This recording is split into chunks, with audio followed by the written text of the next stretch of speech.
Mir Chowk PS limit में पेश आई कत्ल की वारदात। शहर के इलाके मीरचौक पीएस लिमिट में एक शख्स का बेदर्दी से कत्ल कर दिया गया। मकतूल की शिनाख्त वाजिद के तौर पर की गई। मुतवफ़ी पीरज़ादे गुड़ा उपल का साकिन बताया गया। शेख निसार अहमद नामी शख्स ने वाजिद नामी शख्स का बेदर्दी से कत्ल कर दिया।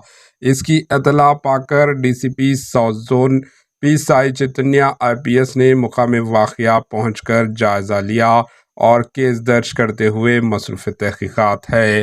Bureau report, HN news.